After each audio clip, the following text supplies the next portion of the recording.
tell it. People on the streets say Sabrina speaks. Tune into the show, she will let you know. Tell all your friends and family.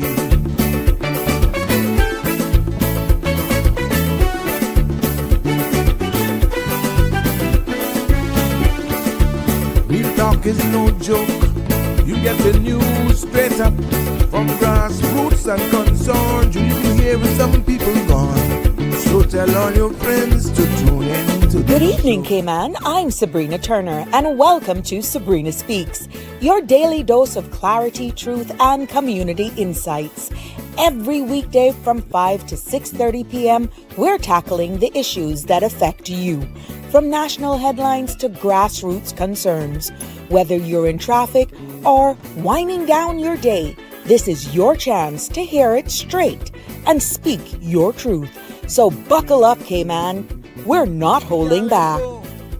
This is the show. We gotta let you know. Now we got to go.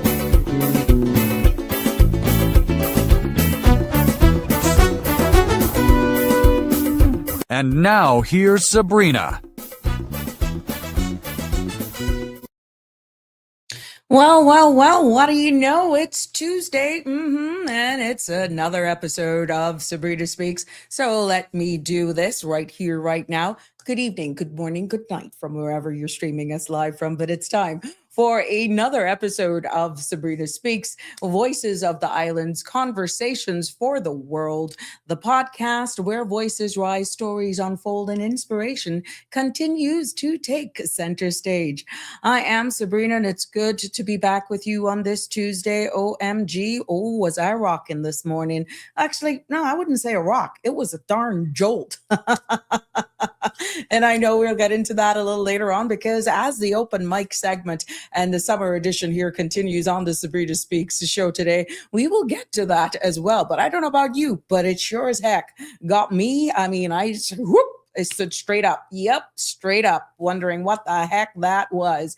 But today we're diving into an upcoming beat of our heart drumming summer camp with representatives that's going to join me around 5:30. Then I got another set of representatives that will join me at 6 o'clock on another topic that you brought up yesterday in regards to the tap water. Yes, we're going to be hearing about a summer camp that's coming up with representatives from the Ministry of Youth, Sports, Culture, and Heritage. And I'll be joined momentarily with Shakira Miller and Kristy McElroy, who will share with us details about the camp and what it offers and how teens can get involved. And then, like I said, immediately after them, around, let's say, 6 o'clock, we will be joined by Miss Marcella Martinez-Ebanks, Laboratory Manager at the Cayman Islands Water Authority, and joined by Edlin Stoll.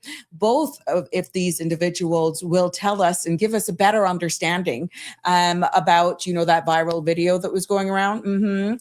But we're going to be talking about and understanding the safety of our tap water, the testing process, quality controls that are in place. And like I said, that video that's been going around, they'll break down the facts for us, what that could mean. There's a lot of context that was missing. But the good thing is I'm happy that they are going to be joining us here this evening and tell us more. Now, after that, the mic will open. Yes, open mic. It's that summer edition.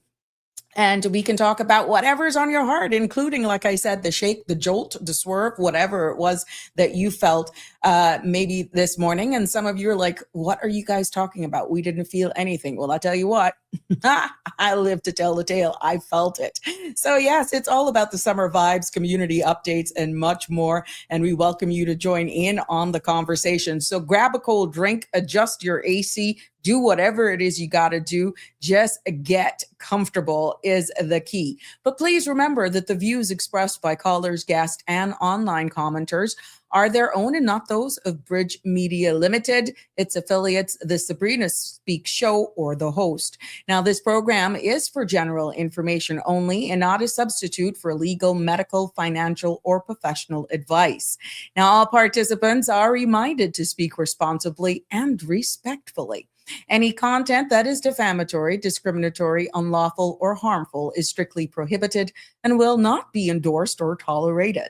Now, listener participation, whatever you're streaming us live on, you're hearing us, you're seeing us, your participation implies acceptance of this disclaimer. You want to join in live on the conversation? Yes, we love to hear your voice. That number, or if you want to even send us a WhatsApp, that number is 345-936-8255. To join in live, send us a WhatsApp there. Of course, we keep you anonymous as well.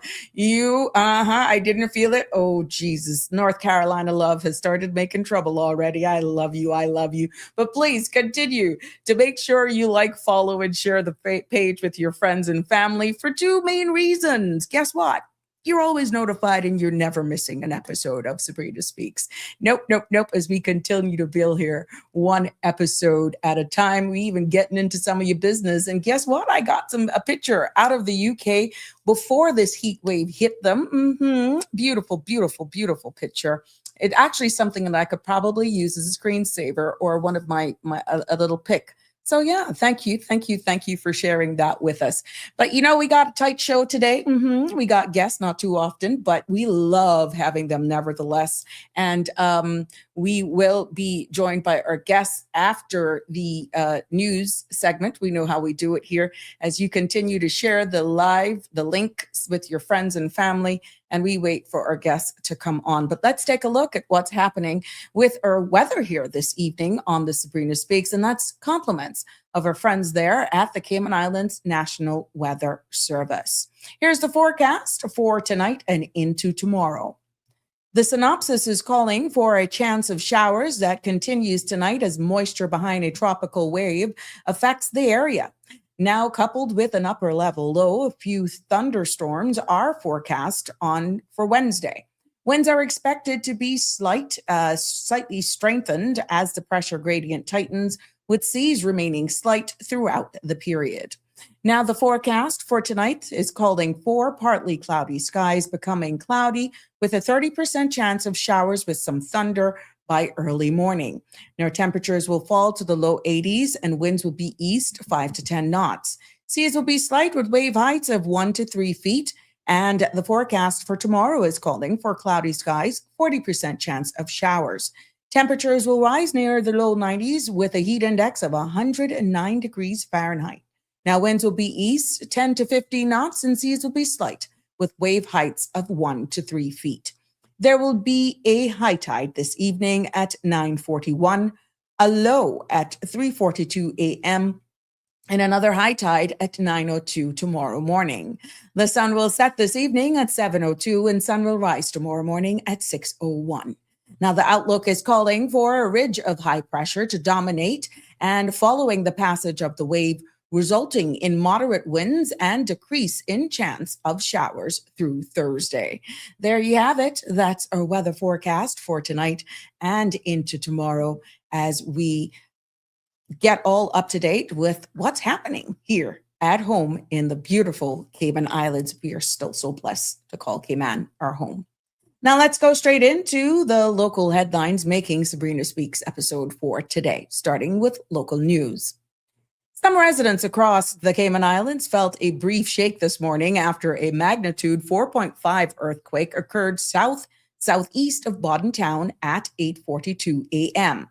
Now, Hazard Management Cayman Islands has issued an all clear, confirming no tsunami threat and no significant impacts at this time. Officials note that aftershocks are possible in the coming hours and days, though most are expected to be minor. Hazard Management Cayman Islands continue to monitor the situation closely, and safety guidance is available at caymanprepare.ky/earthquake. Other local news we see where 13 young Caymanians have graduated from the CBC recruitment training following a ceremony at the Harkwell Theatre. Official praised the cohort for their discipline and readiness to serve, noting they will now be deployed across key operational area. Now, several graduates received special honors, including Kayla Swaby, and earned multiple top awards, as was named valedictorian. Other recognitions went to Ethan Villalobos, Anthony Shelley, Naomi Carter, Jason Wells, Paula Caramola, and Christopher Herrera for excellence in fitness, academics, leadership, and drill. WORC is advising the public that temporary work permit applications are not legally required to be advertised. Officials note, however, that when employers choose to advertise a temporary work permit position, whether on the WORC portal, in local newspaper, or through any other medium, they must meet the same standards applied to a full work permit grant advertisement. Now, these includes all adhering to the required advertisement period, providing complete and accurate job details, and submitting recruitment outcomes when Caymanians or RERC applicants apply. As we took a look at what's happening regionally today, we start with Jamaica. Health and Wellness Minister Dr. Christopher Tufton says that the government is preparing a comprehensive response to Jamaica's declining birth rate aimed at ensuring long-term demographic and economic sustainability.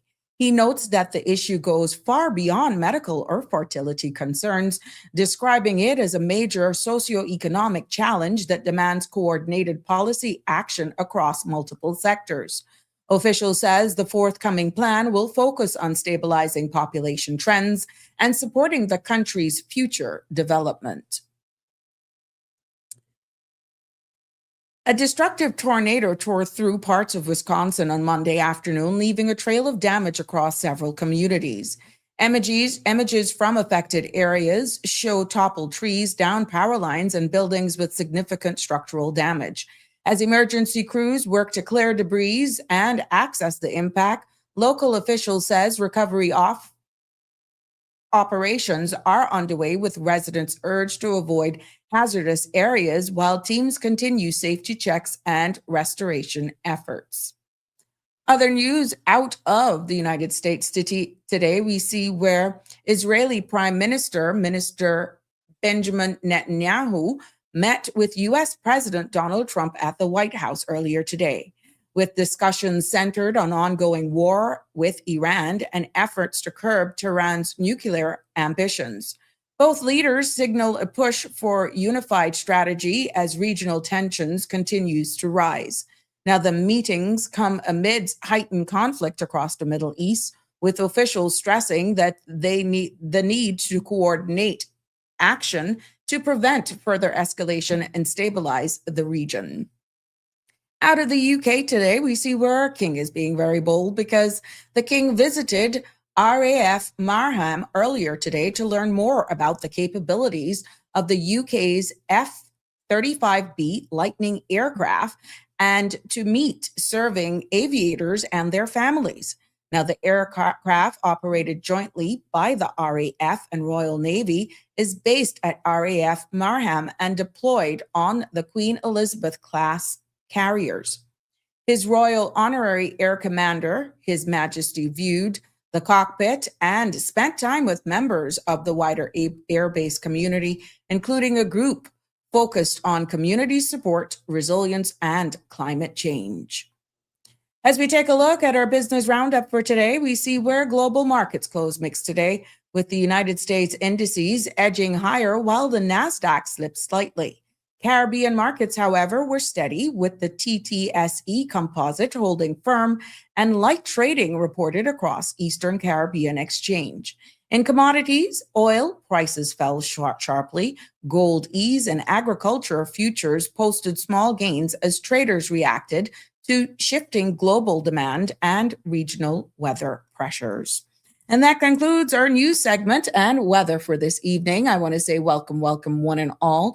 It's good to have you with us here this evening for another episode here of Sabrina Speaks, as we continue, yes, like we do it always, to live and grow, be informed, and stay alert with all that's happening near and far. Let's take this opportunity to, let me just double check something here. Yeah, okay, I see you. We're just going to leave you in the back for a little bit. Stay right there. Hey, We're just going to take a look, and we just got some birthday shout outs to do this afternoon. Let's say huge birthday shout outs to JJ, who's celebrating a birthday. Look at him, who's 18. I feel like a a living fossil. When you see these kids grow up, and he's legally an adult right now, and I can remember when he was born. Well, from all of us here in the Sabrina Speaks family, happy birthday, JJ. Wishing you many, many more to come, and hoping that you're enjoying your day for sure. Thanks for all of you who shared in the love, definitely, and wishing celebratory birthdays with JJ and celebrating with him. From all of your family and all of us here on the Sabrina Speaks platform, happy birthday.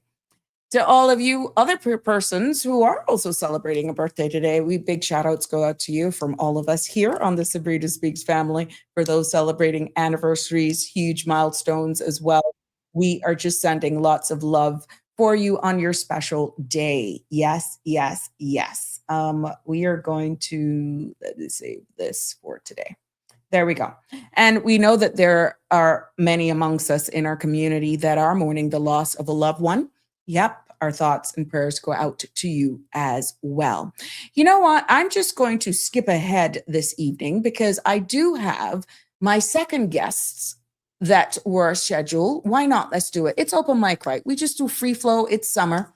We got Water Authority staff in the background with us waiting, and they're here to tell us more. I know at 5:30 we are expecting the ministry to come in and join us as well.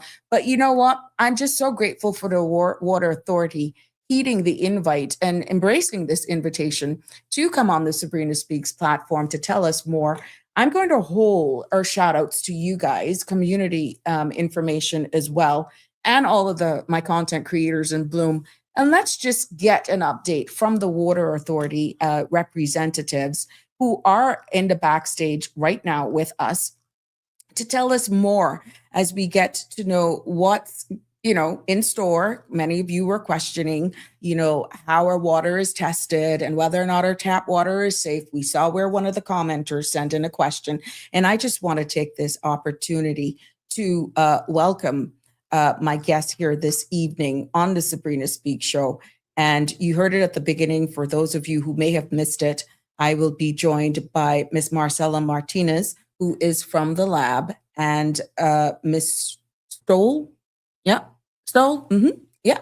So let me bring them in, and we can get to learn about them more. We also get to know exactly what they do at the Water Authority, and let's just debunk all of what is in the public's domain. Edlin Stoll is with us, so let's say good evening.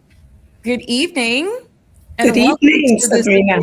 Yes, it's good to have you with us. Welcome. This is your first time having you all featured on this platform, and I'm hoping it's not the last, but it is a pleasure. It's a pleasure to have you joining us at such short notice, and I think it's fitting, given I'm quite sure by now you all may have heard or have seen the video for yourself. But to just demystify, I did my best yesterday going out on a limb, but I was definitely telling people we're safe. There was a lot of context missing from that video. But please, before we get into the basics of that, and to reassure the public of our standards and our quality of water, the process and all that sort of stuff, because we don't have rivers or anything like that. Introduce yourselves, what your roles are, so that our audience will get to know about more and validate exactly your reason and how you can inform us more on what's going on. Okay. Well, first of all, thank you for inviting us. Pleasure. As mentioned, I'm Marcela Martinez Ebanks, and I'm the laboratory manager. And I am joined by Krista Powell, who is one of our technologists. Okay. And actually, Krista on Saturday did see the video, and she promptly sent it to the lab WhatsApp group to, share. Okay, this is out there. So we had a little bit of a discussion about it, and we had a lot of questions. I did see, we paused it to see, okay, what kind of meter are they using? What kind of water are they testing? There isn't a lot of context on there in terms of where the water is actually, so we can't say for sure whether this is Grand Cayman, whether it's West Bay, Georgetown. But one of the things I did was immediately look up the meter and what is a meter intended for. And it doesn't give you that guide if you're below 150, you're safe. But it also gives the explanation that what you're looking for is it time to change your water filter? So I interpret that to mean this is not a general water quality meter. This is intended for homeowners who may want some sort of an indication, do I need to change whatever water filter I'm using? That's one. And two, specifically the parameter they were testing is TDS, or total dissolved solids. This is a test that we're very familiar with here in the lab. We are an accredited lab. We are accredited by the American Association for Laboratory Accreditation. We've been accredited since 2002. And from 2002, TDS was actually one of our accredited parameters because it's a test that we do multiple times every day.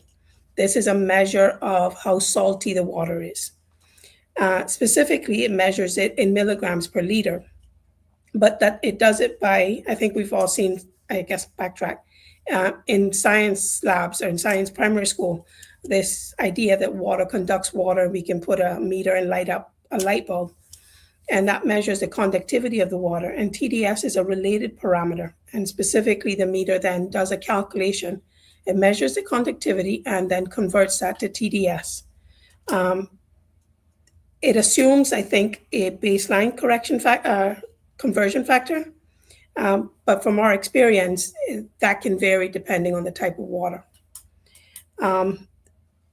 The other thing, and I think from a water quality point of view, the thing that most concerned me was the idea that I can measure TDS and tell whether my water is safe to drink or not. And that's not entirely true, because TDS measures the minerals in the water. It has no ability to indicate whether the water is safe from a microbial point of view. It has no intent if there are other factors in there. And the meter's website actually tells you that it is a water may contain dissolved solids, but it does not mean it's unsafe. And that I'm quoting from the website itself. Right. It just means that some of the healthy minerals, it says, might be in there, calcium, and additional testing is needed. Now, I think the video pointed out a TDS of 175. So I'd like to maybe put that in context. Rainwater has a TDS of somewhere around 50 to 75. Seawater has 25,000. The fresh groundwater in East End that many people have drank for many years has a TDS of about 400 or 500. Perrier water, which is very popular in many restaurants, has a TDS of more than 300. And the TDS by itself is not a measure of whether that water is safe to drink. Is safe or not. Okay. Correct. So thank you for clarifying that. Yes. So it does tell you how salty the water is. And some people like their water very salty. Some like fairly fresh water. And so there is a palatable taste to it, I guess. WHO, which is the regulatory body that we follow for drinking water guidelines, has a recommended aesthetic guideline value of below 800. And there is no health-based value on this because it doesn't necessarily impact health itself. The US EPA recommends somewhere below 500. And once again, this is a secondary drinking water standard because it affects the palatableness of the water, how people perceive that taste. Okay. We do offer a testing service to the public. So if there are customers out there who are interested in having their water tested, we do offer that at a slight cost. If there are concerns about, or specifically the Water Authority's drinking water supply, please reach out to us, info@waterauthority.ky. We would like to address that, and we have customers who reach out and say, okay, I've got a funny smell, or there's something in my water, and we will come out there and actually check the water at your premise to see what the issue is. Now, some of the comments that we received yesterday was that some said that they could saw sometimes like froth coming from their pipes. Now, I'm not telling you how recent. This was just general conversation because there was just a viewer who asked a general question. I'm guessing that's because they saw the video. And then we got other comments coming in, where persons that's by choice. That's by choice that they choose not to. Some says, sometimes it has an odor Sometimes it's a bit frothy, and others were saying, that it's like a different color. Can you explain to us? We don't have rivers here. So what are we drinking? What are we using to bathe, to cook with, to mix our nice fruit punch, even though it could be full of we got to add water to it. We cook with it. Yeah, exactly. And drink. But, so. And this is my water bottle, and it is filled from the Water Authority's kitchen tap. Okay. I've worked here for many years, and for all my time here in Cayman, this is what I've drank. So how is it made? It's actually made by reverse osmosis, and they are deep wells. So it is groundwater. When it's abstracted from these deep wells, it has a conductivity or a salinity very similar to seawater because it's being abstracted from very deep.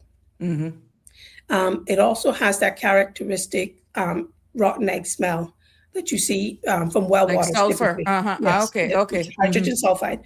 So as part of the treatment process, it goes through the reverse osmosis, which removes a lot of the minerals and brings that conductivity down to somewhere around 300, TDS of somewhere around 150, 170. And then the process also removes that hydrogen sulfide from in there. Then we also add 3 chemicals for treatment. We add calcium hypochlorite, which is a disinfectant. We add sodium hydroxide to stabilize the pH, and zinc orthophosphate, which is a corrosive inhibitor. From there, the water is stored in the reservoirs and distributed to our pipeline. The lab itself, who has a staff complement of 9, is responsible for monitoring both what is being produced at the plant, what is in our reservoirs, as well as what's in our pipeline. So we actually have 40 sample taps along the distribution system that are monitored.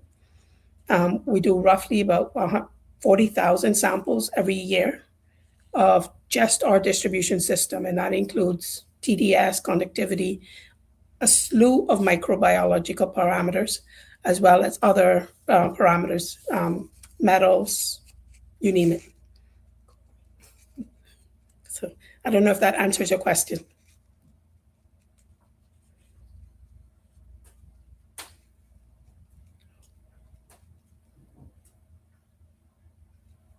Sure. Can you hear us, Sabrina? Not sure if we've lost you.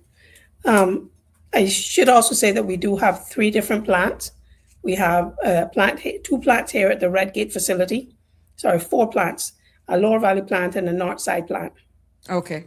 So depending on where you are on the island, you may get distribution from one of those plants. I live in Newlands, so I'm predominantly the Lower Valley plant.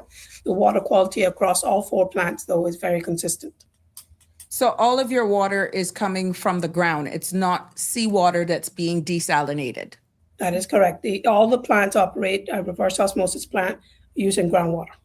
Okay. And for all of those persons who may be spooked at all of the ingredients that you were actually calling and adding to that, I'm quite sure with your expertise, WHO standards nationally, what can you say to these persons to say, look, let me just ease all of the fares. It may sound huge, but it's not like the levels wouldn't be dangerous. Obviously, we're not at all. And everything, we are monitoring these. And for example, the calcium hypochlorite, which is a form of a bleach solution that's added to prevent any microbial growth happening. The reverse osmosis process removes more than 99% of any microbes that may be present in the groundwater. Mm-hmm. We do have calcium hypochlorite to prevent any regrowth along the distribution system. And I know that there are people who are concerned about chlorine in the water. Yeah. And this discussion that, chlorine causes cancer. But the caveat with that is that chlorine, the chlorine itself doesn't form cancer or cause cancer. It can react with organic matter that then produces these chemicals. Mm-hmm. But because we're using reverse osmosis, we are removing the precursors. So there's nothing there for the chlorine to react with. Okay. The sodium sodium hydroxide is a form of lime, and it stabilizes the pH. And it is not hazardous. It is not in any way dangerous for us. Okay. But Ms. Kristy, go ahead. Yeah, Good, like, Marcel. I would like to reiterate, though, that if our customers are concerned specifically at what is in Yeah. their tap, they can reach out to us at info@waterauthority.ky. Send Mm-hmm. us a message so that we can have a specific discussion with you as to what your concerns are. And we can actually do a test at your house and you can see, okay, what is the water quality at your home? Okay. Miss Krista, tell us exactly. You are a technologist at the Water Authority. Can you give us some more information on what that is, what that role entails?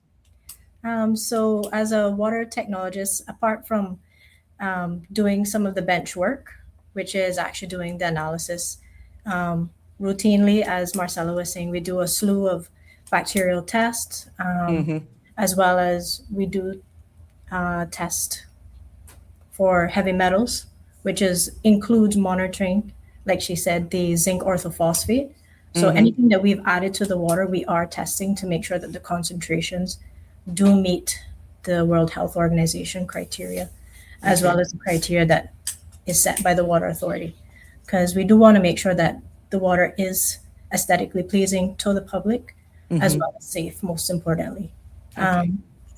My role also includes, data review to, do some data trending, making sure to see are things consistent or are they falling or are they Mm-hmm. increasing. Okay. I have been joined by Ms. Stoll. So we're going to invite Ms. Stoll from the Water Authority to join in. Hi, good evening. Had you just lurking Hi. in the back there like a harbor shark. My apologies. That's okay. That's okay. I'm happy to be on.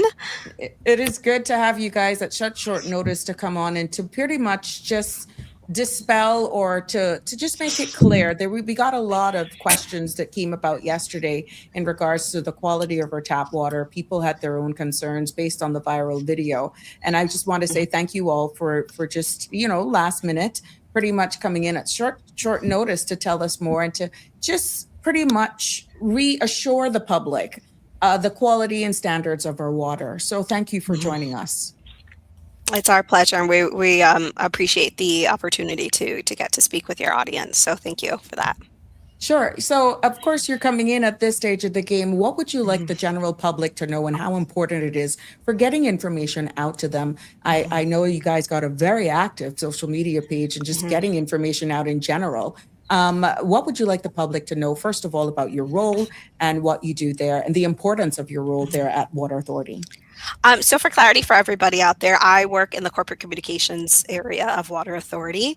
Our team did a great job. I was listening in of, explaining things from a technical side, and, helping people have a good understanding of what it is that they do and the work that they do every single day to ensure the safety of our water. Right. And I think that's one of the main points that I want people to understand is that our team is working every day, right? We have standards that we have to be uphold to. We have an accredited laboratory, right? So it's not like, things are just being tested willy-nilly. No, this is a proper laboratory. We are accredited. You can trust the processes that we follow and the standards that we uphold. And like I said, our team is working on this every single day. Another point, which they have mentioned before, but I feel like we really, really need to reiterate this to people, is that if you have a concern about your water quality, we want you to reach out to us. Water quality and that is a major thing for us. We take that very seriously. So if somebody has a concern, the best thing to do is to reach out to us directly so we can go out and investigate and make sure things are the way that they should be. The internet is a great place to find information and details, but it's our team that's going to be the one to be able to actually help you in terms of what's actually happening at your tap. So please, yes, you can find details and information and useful information online. But if you have a concern about what's happening with your tap, please let our team know. And we will make sure that if there is anything concerning that, we get that rectified, we get things tested. That's really kind of one of the main things we really want to push home today is if you have a concern, let us know. And we're working really hard every day to ensure the safety of your water. And also another really important reminder is the Water Authority services most of the island, most of Grand Cayman, but if you're living along the 7 Mile Corridor or in West Bay, your piped water service provider is actually Cayman Water. So if you have a concern and you're living in that area, make sure you contact them. They also would want to know as well. But that's an important reminder because sometimes people get a bit confused between the two water utility companies. So that's also another important reminder that we just So want that's for people to West be Bay. aware Where of. does that cut off, or where does they start? Where would they start? It's around that area of Quartz Road. It's kind of close to Kirk's. where Kirk's. Yes. Oh, Kirk So Supermarket. Okay. from that point up along the 7 Mile Corridor and then into West Bay, that's going to be Cayman Water. Oh, okay. Very interesting. Excellent information sharing as well. So overall, with what we are seeing, like I said, I just want to thank you guys ladies for coming on and just letting us know. We got a question here. How much is it to have a test done? And I'm assuming that's of your own house water. If someone wants their water tested, what would be that cost if you know that offhand? We do actually, and it depends. Now, if you have a water quality concern and you are one of our customers, there is no cost for us to come out there and test that water. We do have customers who have cisterns or wells that they want tested. And for those, we treat them differently. We don't go out there and actually collect those samples. You would have to collect containers from us and then bring the samples back to us. And I must add that we don't accept what we call walk-in requests, just from a workload management point of view. Okay. So you can find a list of all the tests that we do offer to the public on our website. And the cost for most parameters is $10 per parameter. Okay. So if I wanted to have my water tested for total coliform bacteria and conductivity or TDS, then that would be $20 for those two tests. Okay, interesting. But if somebody smells something off, like the rotten egg, the sulfur, or sea froth, or a different color or something like that, it's in their best interest to just call you all and you will come out and you will definitely do the testing. But for right now, for everything that we've said, what is the final wrap up reassurance that you would like to leave with our listening and viewing audience today? I think for me, and I'll go first, the major part for me is this is the water I drink. This is the water that my kids drink. This is the water we drink at our home. And if I didn't feel safe with it, I would not be drinking it. This is what I drink. Okay. Ms. Powell? I personally just would like everyone to know that don't be afraid of the Water Authority. You can call us. You know, we're very friendly people and we're all about sharing the knowledge. And sometimes I think, you know, we all enjoy having a little bit of technology in our hands, but I think it's always good to do your further research. And if you're not sure, give us a call and we can always try our best to help you out. Okay, thank you. Another question popped up since we're just here. They're just coming in. How frequently does the Water Authority perform routine Legionella testing? I think that would be Marcella. Yes, and quite frequently, actually.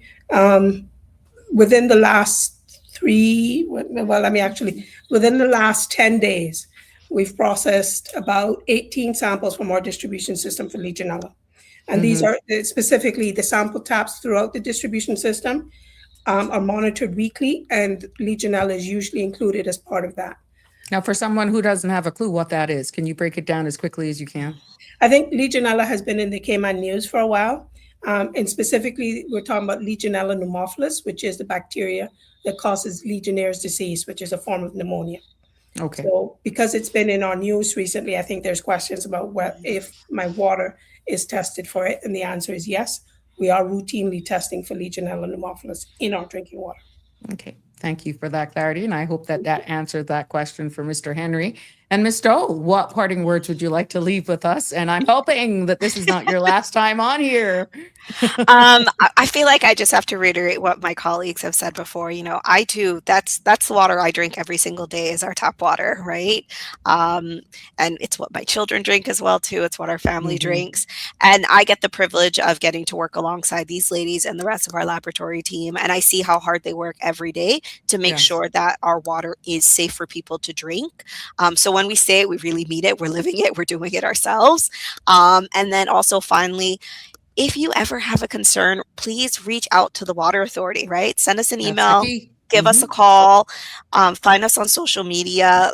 Like I said, the internet's great for finding information, but if you want to know something about what's happening with your particular connection, with your particular tap, then that's our team that's going to be able to answer that question for you. And if you have a problem, we want to help solve that. So please reach out to us with any concerns that you might have. Thank you so much. Well, ladies, thank you. It has been a pleasure having you here this evening. And I'm hoping that for all of those persons who were a little bit turned off or concerned about that viral video that is in circulation, questioning the safety of our tap water, I'm hoping that the explanation that Marcella was able to give along with Krista has actually gotten you back into a more comfortable state to know that we are doing what we have to do. Everything that is context really matters is what we're trying to say here. And that these ladies were able to give you a calm sense that we're safe, we're good. But I want to thank the Water Authority teams. Thank you all for joining us. Do have a good evening and hoping to see you soon. Not on these type of terms, but definitely we could just get to know more about the Water Authority so that people will have an understanding, of exactly what happens behind the scenes as we continue to learn here on the Sabrina Speaks Space, one episode at a time. But thank you both, all of you, for joining us. And thank you for the opportunity. Thank you. It's a pleasure. Have a good evening. Have a good one. There we go. I want to thank the ladies for joining us here this evening. It's such a pleasure to have them. And I'm hoping that they were able to answer your questions. But my other set of guests are in the background as well. And I'm talking about none other than Miss Shakira Miller and Miss Kristy McCoy telling us more about, guess what? We're going to be hearing about this. But I'm not going to tell you about it because they're going to tell us about it. Now, you know something with music. It could be rattling the Harper Boys. Yes, I would shake it. No, you know what? Let me bring in these two ladies. Let us tell them more. Let them tell us some more about this upcoming camp. Good evening, ladies. Welcome, welcome, welcome to the Sabrina. Hello, can you hear us? Technical difficulties?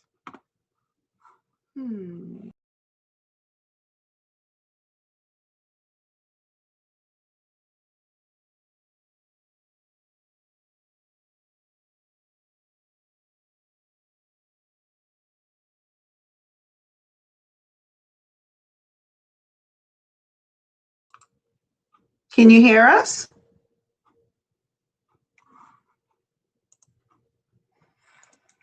That's up. I'm hearing you fine. Okay, good. There we go. You're back. Good. All right. Yeah, back. There we go. It's a pleasure to have you on the Sabrina Speak Show as we hear more about the upcoming free summer camp. And I want to welcome both of you in studio with us. And we're speaking to Miss Shakira Miller and Miss Kristy McElroy, who is here to tell us more about this upcoming camp. Busy day for you ladies? Very busy. What was that we heard before you brought us in? Something about you dancing? Oh, Lord, yeah. Looking forward to it. Oh, Lord, it could be rattling. It could be rattling, boys. I jump. But when you hear camps like this, it gets me all going.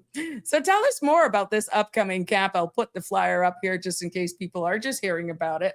And we will definitely be sharing the registration link as well in the comments below. Tell us what this is all about. All right, so it's a new initiative being offered by our ministry, the Ministry of Youth, Sports, Culture, and Heritage. It's called the Beat of Our Hearts Summer Drumming Camp. And as you know, we're all about the culture and heritage. So we are bringing in Mr. Willis Stewart, who's an internationally renowned percussionist.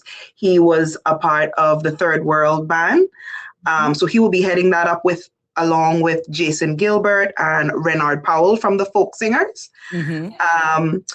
And the idea behind this is we want to create a drumming collective in the future. So from this week's camp, we will be pulling available students from that to performing a concert in February. Oh, Which wow. yes, that's going to be another big ministry event. But so we can focus on this one. This is happening on the 10th to the 15th of August, 4 to 7 p.m. at the Intergenerational Hub, which is next to DHL behind Price right there. Cost is completely free, and spaces are limited. So we're asking people to register sooner rather than later. Okay. Now, because it's free, it's for teens. Is there an age restriction? I mean, yeah. Tell us the ages. Right now, we're taking 14 to 18, but if you have a sibling that's 14 and a younger one that maybe is 12, that's the youngest we'll go. Okay, Once so they're it's older. understood. That makes sense. Now, you've got this world-renowned percussionist. And what does that say for the level of training that these young ladies and gentlemen will be exposed to at this age? That's amazing. Yeah, it definitely speaks volumes. He is a founder of the Solutions in Music, which is a system that he has in the schools in Miramar, Florida, and it focuses at-risk students, and it's run really well, and they have it works for them. So that assisted the minister and the chief officer with making this decision to bring something similar here to our islands. Right. Giving everyone a positive outlet. Yeah. Now, just walk us through what a typical day would look like for this camp. What do you got in store for the kids? If you're able to highlight, you can a lot of beating. Yeah, some of us adults probably need that to beat our frustration. You know what? I'm going to take that back to the chief. We might get something worked out for you. So yeah, it'll be a lot of introducing a lot of the techniques required for his specific type of drumming. We're hoping to get Mr. Willie on with yourself or Miss Catron by next week. Hopefully, he's expressed willingness to go on radio here to talk about his expertise. Well, that's not a problem. She's in the morning. I'm in the evening, even though I'm going on leave next week. Oh my goodness. Oh wow. Fun times. I don't know about that, but and so we'll provide refreshments for the kids, so parents don't have to worry about that. Unless your child has specific allergies or specific dietary restrictions, then we're encouraging you to bring your own stuff. Well, that would make sense. Yeah. And you want to declare this as well from the registration. I'm going to be posting the registration form that you all shared with me here. So let me just share it in the link below so that interested persons can go and they can click on that link and they can register their kids to participate. So you're getting it in real time right here. This is world-renowned percussionist, Third World, that will be there at the Intergenerational Hub. Right now, their age range is 14 to 18, but if there's a mature child that will behave, they will not go any lower than age 12. I got that right, correct? Yes, ma'am. Now, there's a special announcement. I'm not so sure. I mean, it'll be special for us here. Is there any tricks up your sleeve? Anything you got to share with us? Well, we are the Ministry of Fun, so there's always some tricks up our sleeves. We have next on the 15th, no, the 8th and the 9th of August, we have Mr. Oliver Samuels, who is coming in, and the ministry will be hosting him for 2 showings of his newest play, and it's called, Miss Kristy, remind me. Where there's a will, there's a criminal. Oh my goodness. Yes. Yep. And more information is definitely coming out. We're just gathering our promotional items, and we're going to send that off to you all. But that is going to be exciting. 2 shows. We got to watch him twice. Yeah. That, and he's always full of belly busting laughter. So you guys are continuing to just be very busy. This is a very busy time for you, period. I mean, you got the summer event, which kudos to you for putting that on, even though that's a joint ministerial task that you've undertaken. You got this, that is definitely the beat of our heart. And now you got that, the Oliver Samuels, you've heard it here, and Pirates Week. Yes, ma'am. So you guys are going to be busy, and then we head straight into the holidays. Yep. so many more things in between. A lot. Yeah, it's a lot. We have some Christmas competitions as well that we're hosting. We have the Older Persons Month talent show in October. And the folk singers concert. Mm-hmm. We have a lot of things coming up. Well, the fact that this camp is free, pretty much all of this is funded by our government, your ministry. What would you want people to understand in regards to how important this is, that they don't even have to think about it? That's huge. It's us really investing in our youth and making them a priority. We want to give them the opportunities that will help them grow, not just academically, but personally and culturally as well. Right. So we're hoping that this will just leave them feeling more confident, that they've learned a new skill and develop friendships along the way. Yep. Now we talk about inclusion and all that sort of stuff, and how important that is for, just making sure everybody is included. Are there any provisions made for any persons with needs about just being inclusive? For this particular camp, no, I'll have to say no. Okay, but that's fine. Yeah, we're working on things for Pirates Week to be very inclusive. Yeah, but we don't have it in place for this particular camp. Okay, fair enough. Now, spaces are very limited. What's the maximum, and how close are you? How close are you with getting those fill up? Have you gotten a good response thus far? Yeah, we have a good response. We have maybe 10 spots left. Maybe 10. Okay, and once that is now, how important is it that if you secure yourself a spot, that you show up and Yes, not just very block important. it? Don't just block the space, because you could be actually blocking somebody else from attending, and someone who really would show up for all the days then miss out on that opportunity. So parents and children who hear of this, we want you to make sure that if you block the space, that you got to show up. That's very important. This is free of charge. So otherwise, we're going to give it to you. You'll have to come in and take their place. I would be a big 18, I tell you that. But thank you for the invite. I would love to just come there, but like I told you, just beating up on that, get out our frustration. But ladies, it is good to have you on. I'm hoping that the kids and just overall the Cayman Islands can really appreciate everything that you all are doing to keep our culture alive. The mere fact that you all have so much going on, you have so much that you're offering, and lots of times that we have you featured on this platform, it is free of cost. Now, you rarely can find that anywhere else. It's true. Very true.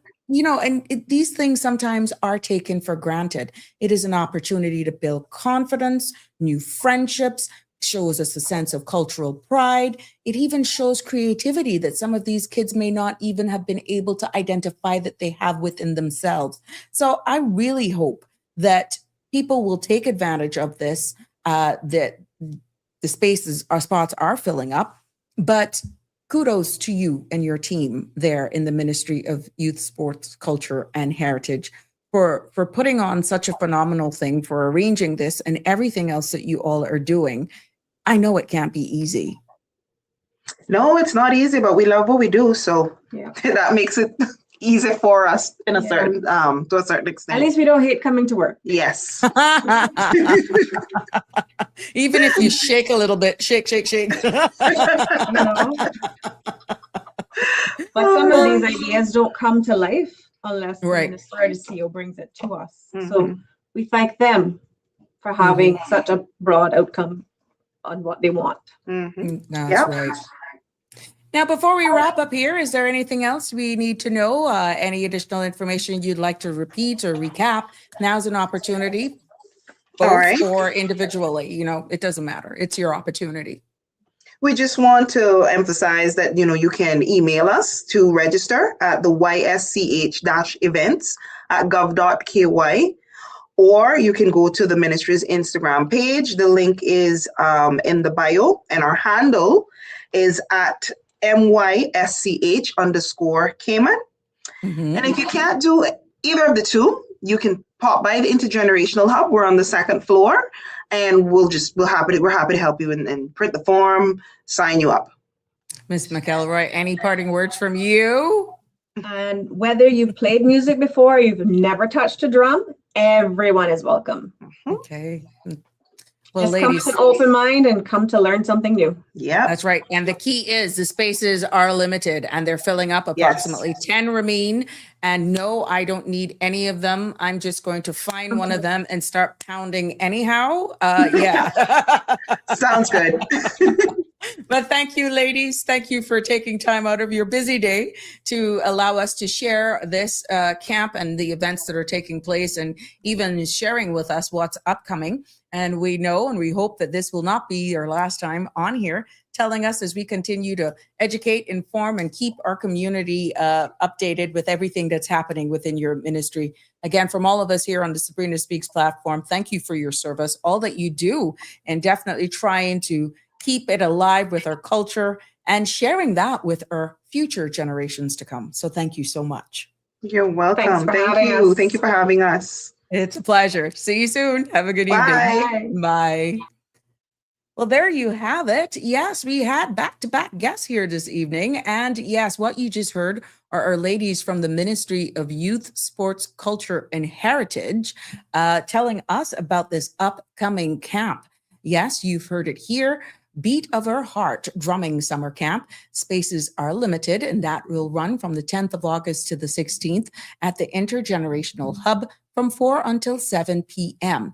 Now, guess what? The instructor is going to be Willie Stewart. Now, he's the percussionist, the drummer of Third World. Yeah, he's going to be teaching all of these kids who are fortunate enough to actually secure one of these limited spaces. And the ages right now is from 14 to 18. And we said it'll be happening on the second floor, the Intergenerational Hub. It's interactive, fun, cultural experience. And yeah, why not? So the key is, listen to this. This is free. This is totally free. So we got to say what we got to say about our government, our administration, this ministry. Thank you. Thank you. This is an opportunity that not many would actually be able to take advantage of, and we're doing this for free. So yes, please remember, space is limited. I've posted the link below if you want to register your child or children. Look at the age restriction, but if you have a mature 12-year-old, they will be willing to consider 12 as well. So teens, parents, guardians, please sign up, discover the beat of our heart through this rhythm, culture, and community. And we want to thank Ms. Shakira and Kristy for joining us this evening, giving us an insight as to what's in store and keeping us in tune with what is happening there and even what's upcoming. So we're looking forward to having them back in short order to tell us more that's in store. There we go. Well, good evening. It is open mic, and they have started. We are going to take this incoming call right here, right now on the Sabrina Speaks. Let's go. Good evening, caller. You're live on Sabrina Speaks. What's on your mind? Good evening. I was going to say good night, because when I came to the Caribbean, there are certain parts of the Caribbean where instead of saying good evening, they say good night. But anyway, good evening. Good evening. Yeah, good evening. Now, I was listening to some of that, those interviews about drumming. It's just amazing how drumming can be seen as being very easy. And yet, it can be so complicated. There are even some songs they say they became big hits because the percussion was so good. They did not become big hits so much because of the other instruments, but by the most ignored instrument, if you can call it that. It's really, really interesting. Yeah. Now, yesterday, at the end of the day, there was the last caller. There is one of your regular callers. I love to listen to him. He made the point. It is a point that is always being made. Of course, it is a valid point about this issue of who are we developing for, foreign people coming to Cayman and disrespecting Caymanians, which is a valid complaint I found. But to me, when I listen to that, I agree with it. But at the same time, I like to relate my own experience in relation to that. I have found that when you are a foreigner and you come in and you want to give respect to Caymanians and say, you are the people who are hosting me. I want to give respect to you. And if you need some training, I can give you some training and those kinds of things. You wind up yourself now being victimized. And I think that is one thing that the government has to deal with. Okay? And I'm not just saying that it is because it happened to me. You see, a lot of people who come to Cayman, they say, well, we came to Cayman, we built Cayman, and we've done this and that. Caymanians don't understand this, don't understand that, which is total nonsense. Huh? Okay? The mere fact that Caymanians are few doesn't mean that they don't understand certain things. In fact, those people, the way I see it, most of them, Cayman has built them more than they have built Cayman. And also, I do not believe that, for example, if you come to a country, they employ you in a job or you're doing a business or whatever it is. But let's talk about a job. And you're doing a job. You can't boast about, we have done this and that for Cayman. You were given a job and you were being paid for it. So I don't see that you should go out there and say, well, we've built Cayman. No. Like an Cayman was paying entitlement. you. Like they're expecting you're entitled to get some return on a choice that both parties made. Yeah, exactly. It's a choice which both parties made. Now I know that on the Cayman side as well, there are some people who say, well, these people can't earn this kind of salary where they come from. Well, that is also true. Okay. But again, it's a deal. You need them because you don't have your own people. And they come to you because they can't earn that money at home. So at the end of the day, it's not as if one is doing a favor to the other one. Really, it is just a fair deal. And I think so long as both sides are meeting their obligations, I think that's good. But I'll tell you, in my case, going back to that issue, what I tried to do, I tried to see if I could make a contribution more than just earning my salary. It was really something that I wanted, okay? And what I did in relation to that, for example, I wrote a couple of books. One of the books is called The Legislative Process, a handbook for public officials. That book was recommended by Mr. Arden McLean, the Honorable Arden McLean. When he was called after the last election, they brought him in to speak to the new MPs and to try and guide them on how they were going to, to how to get more familiar with their job. And one of the things he recommended, 2 books. He recommended Erskine May, which you are aware of, on parliamentary procedures. And then he recommended. And he recommended my book, The Legislative Process. It's a more than 200-page book. But also there is a smaller book about 140 pages specifically on the Cayman Islands. So, but he recommended my blue one. And the reason he recommended that was because he had read it. Now, I never even knew actually that he had recommended it. I was listening to OC's show and Roy Tatum and Kenneth Bryan were on. And it came up, they said, oh, well, Mr. McLean recommended Mr. Simamba's book. I never even knew. So that's how I got to know about that. But do you see, but if I were to tell you some of the things I went through about that, it was a problem. When we tried to launch the book at Kamana Bay at the bookshop there, we booked everything, the pictures were up, and so it was going to be a small, nice launch.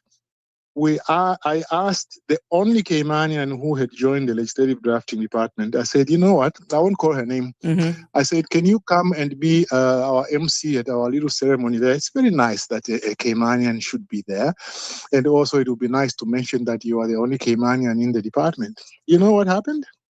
The head of department, who is a status holder, did not approve of that Caymanian going there to become an MC. And he did not approve also of any mention at that launch to say that she had joined the legislative drafting department. And that decision was given to the Attorney General. The Attorney General approved it. Do you see how when you are trying to contribute something over and above your salary, they stand in your way? Now, I should give credit to the Attorney General. He wrote a foreword for the book, and it was a very good foreword for the book. But beyond that, everybody in the department, or rather not everybody in the department, the top two people in the department who were the status holders, they just stood in the way about it. And when I was there, for example, I tried to train this particular lawyer. I told the head of department, give me this lawyer to train. I've got a lot of experience in training. I mean, I'm a UK Canadian trained legislative counsel. I was even at that time already teaching online part-time lawyers in Canada and elsewhere on how to write legislation. And also I used to go to Rome in the 90s to teach a legislative drafting course there. That's how I met the late Julian Banks, who that was the first Caymanian I ever met because she was doing the course there. So I said, look, I've got a lot of background and I'm also published in England and elsewhere on legislative issues. Can I train this Caymanian? I was told, no, you are not going to train the Caymanian. And when all this got to the authorities didn't come out on the side of the Caymanian. Forget about me. They didn't come out on the side of a Caymanian to say, well, look, here is a guy with a very good background. He's trying to train a Caymanian. Why are you preventing him from doing that? Then, in government, I then developed, in addition to the books, I developed some courses, 9 courses, PowerPoints, binders, and everything. I asked if the chief officers could allow me to teach the course to them. Some of them agreed, but when, the whole chief officers, 20 of them, I think they were at the time, they agreed, yeah. We want to do the course, especially on legislative process. We also want to do your course on judicial review. I said, yeah, this is very important because other countries, they teach people like you these things. The thing went to the chief officers meeting. They were very keen to have it done. They asked 2 chief officers, I won't call their name. One of them is now no longer in government, who said, they said, you arrange some pilot courses, and then we'll see if we like it. Then we can spread it in the civil service. When that got to the powers that be in government, they said, no, we are not going to do that. They stopped me from doing that. Then I went to court to try and get a court order in a judicial review.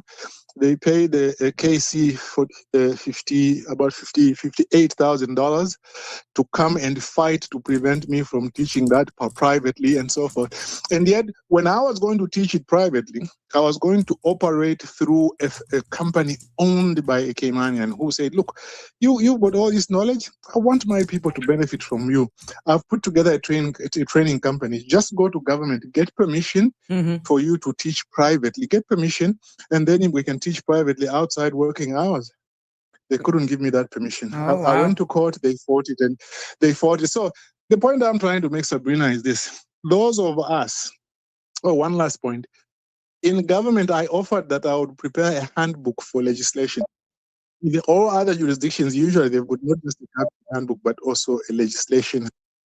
Right. I offered that I could prepare that so that people can learn how this is done in addition to the courses.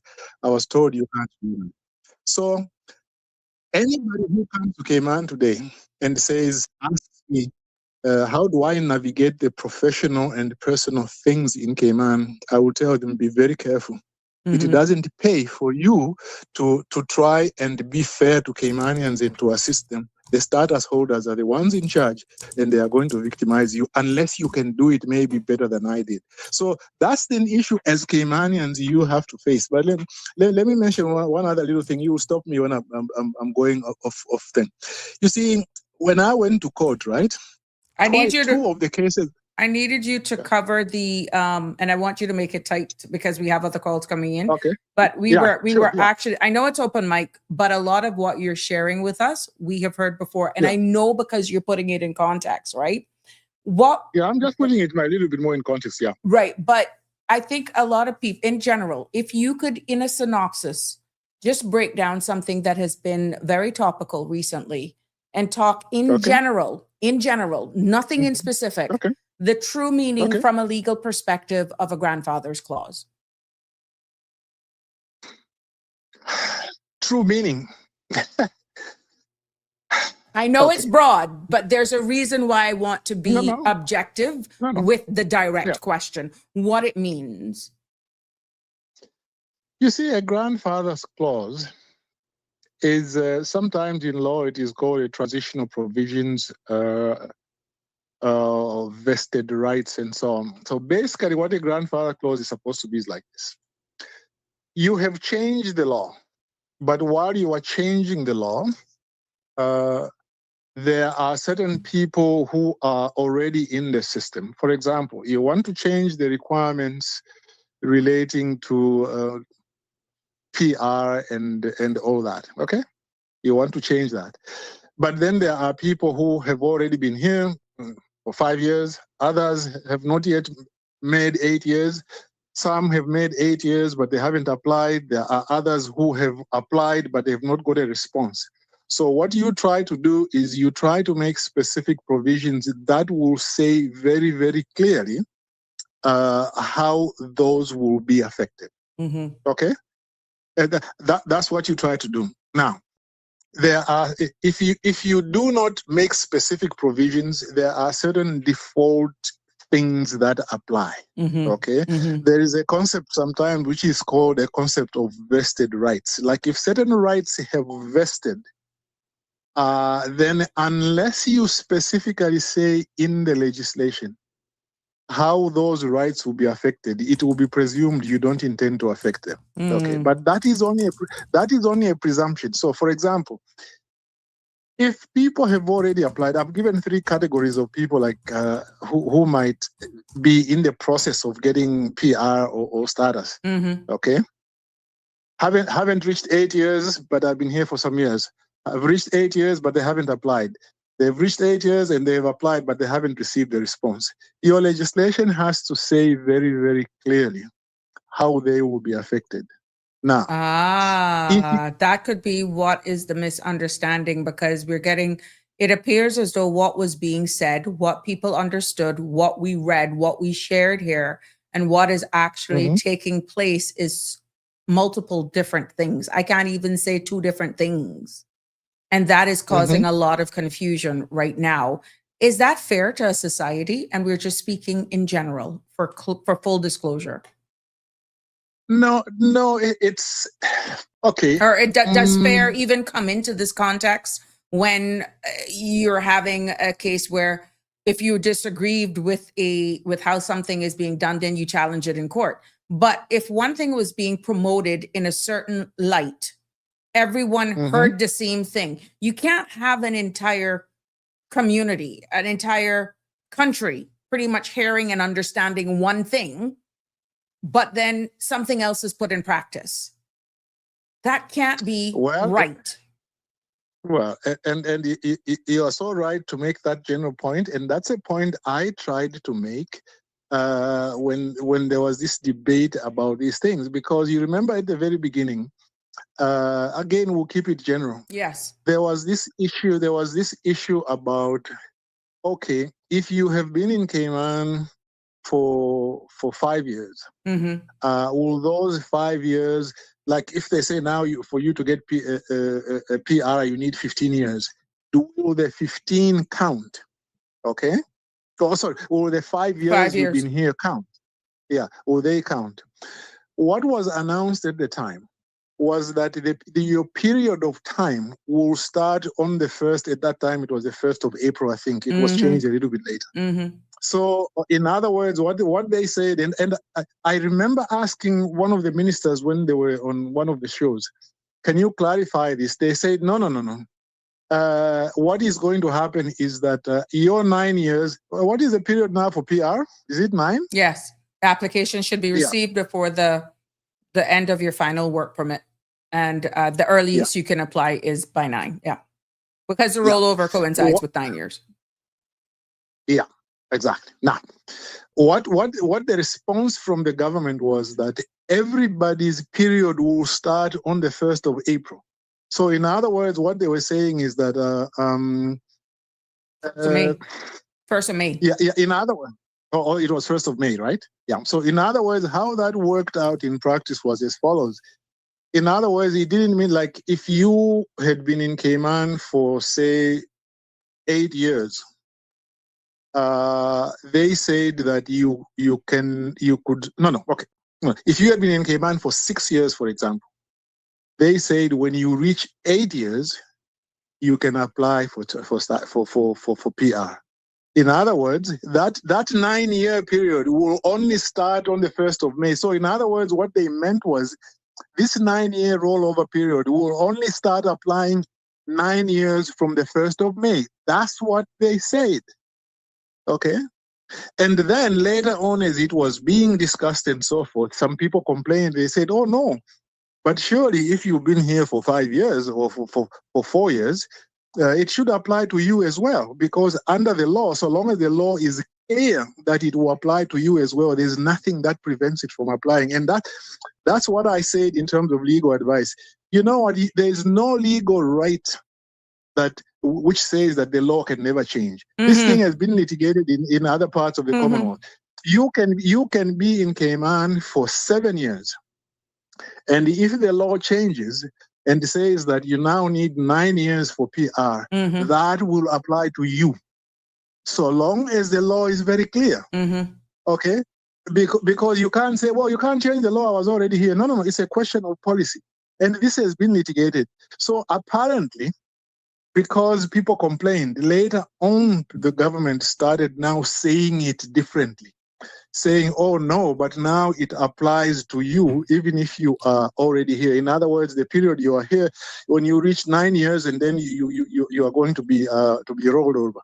And that's where the confusion is. If you ask me today, I don't know what the law is, because what I was reading in the law is different from what they initially said. I'm glad you're saying it. I'm glad you're saying it. It's almost like you're taken for a spin, and the guidebook keeps being updated, which is why I'm being very general with my question, because are we then going back to the law, or we're just going into what's put in practice? And if you got an issue with it, then you take us to court. That's what it's appearing.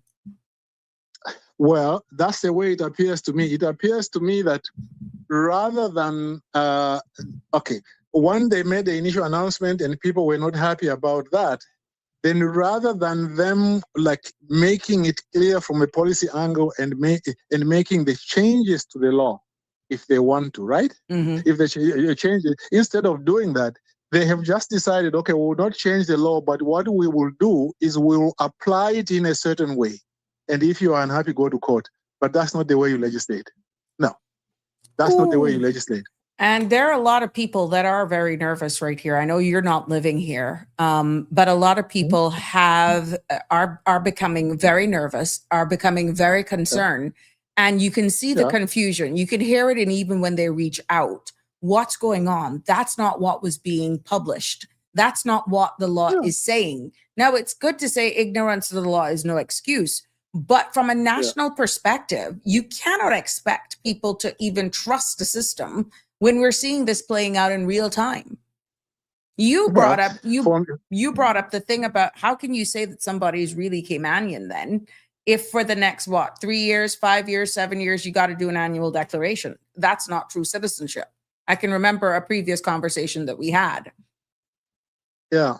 But the other thing, Sabrina, is these annual declarations, didn't they exist in relation to PR before? Yes, sir, they did. They did request in regards to same terms and conditions based on the grant, and then you paying your annual fee.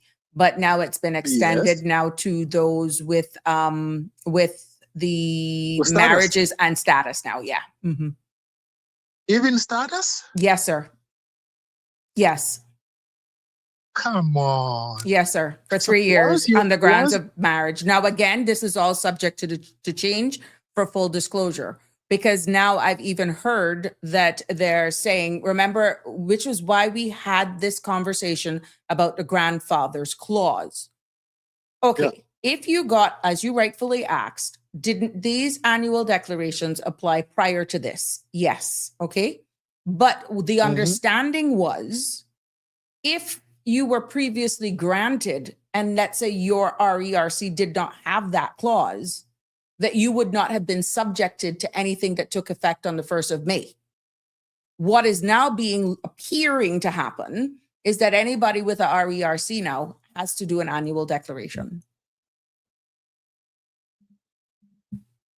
Well, I mean, to me, I stopped talking about this. I'm not even Caymanian. If you anyway, notice, I've stopped. so I've had to stop because I cannot get the Yeah. information. It is very, and it's sad when you got persons like yourself, myself, and other learned people in the legal fraternity. They're like, look, I just stopped looking at even the guidebook because something is not making sense. But we can't all just put up our hands on this because people Exactly. Well, are the impacted by guidebook, this. Exactly.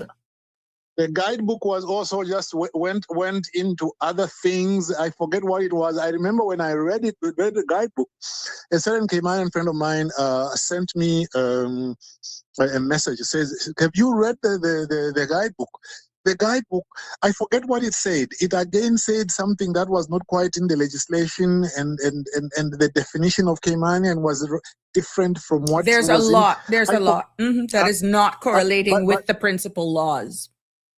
Exactly, which is not correlating with the principal laws.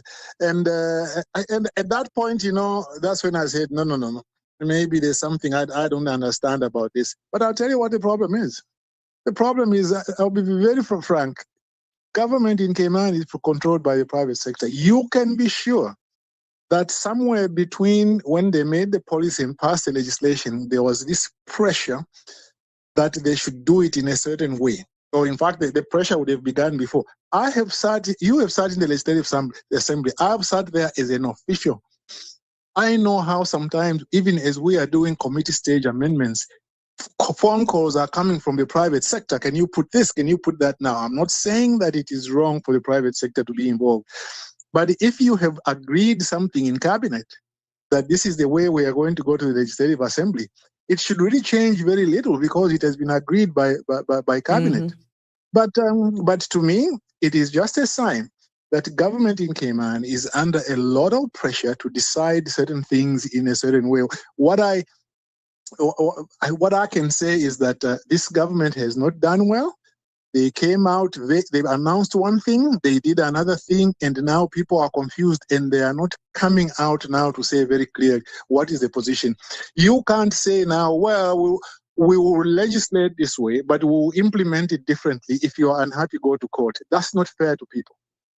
It is not fair to the Caymanians because you are not telling them truth. And then those people who have come to Cayman are making their own contribution as well as through their work and so on and so forth. They do not know, as you said, there's some trepidation about, whether they will be allowed to apply or not.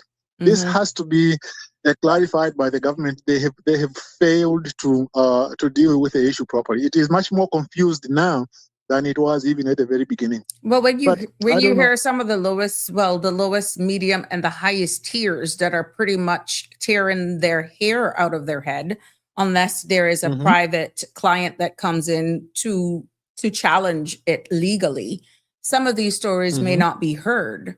And they will be dealt with in chambers, in court on a private matter. But what does that say for the larger populace of the population of people who are then possibly disenfranchised because of this way of governance, not governance, but implementing a legislation?